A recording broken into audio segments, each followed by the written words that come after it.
क्या आपने कभी सोचा है कि जल प्रलय के समय संसार के ज्ञान और जीवन की रक्षा कैसे हुई थी? जब एक कल्प का अंत हुआ, तब सृष्टिकर्ता भगवान ब्रह्मा गहरी निद्रा में जाने लगे। उनके सोते ही उनके मुख से ब्रह्मांड का संपूर्ण ज्ञान अर्थात पवित्र वेद सुनहरे प्रकाश के रूप में बाहर निकलने लगे। उसी समय पाताल लोक का एक भयंकर और मायावी असुर सोमकासुर वहां घात लगाए बैठा था। उसने देवताओं को शक्तिहीन करने के इरादे से उन वेदों को चुरा लिया और गहरे महासागर के अंधकार में जाकर छिप गया, जिससे पूरी सृष्टि में हाहाकार मच गया। इस अंधकार को दूर करने के लिए भगवान विष्णु ने अवतार लिया।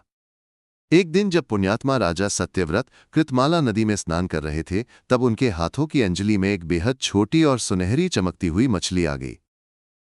मछली ने राजा से अपने प्राण बचाने की विनती की। दयालु राजा ने उसे अपने कमंडल में रख लिया, लेकिन चमत्कारिक रूप से वो मछली रात भर में इतनी बड़ी हो गई कि कमंडल मटका और नदी भी उसके लिए छोटे पड़ गए। अंततः राजा सत्यव्रत को उस मछली को विशाल समुद्र में छोड़ना पड़ा। समुद्र में जाते ही भगवान विष्णु ने अपने वास्तविक और विशाल मत्स्य अवतार के दर्शन दिए।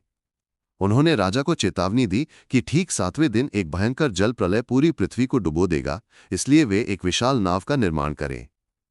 प्रलय का दिन आते ही आसमान काला पड़ गया।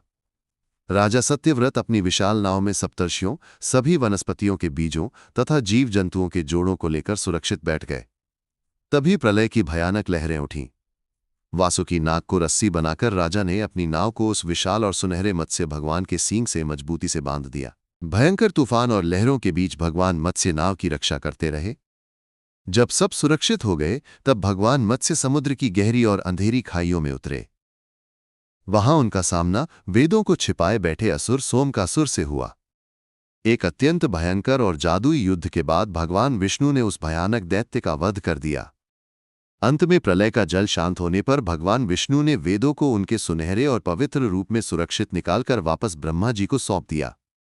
वेदों के वापस मिलते ही ब्रह्मा जी की निद्रा टूट गई, सृष्टि का नवनिर्माण फिर से शुरू हो गया और पूरे ब्रह्मांड में ज्ञान तथा धर्म का प्रकाश सदा के लिए छा गया।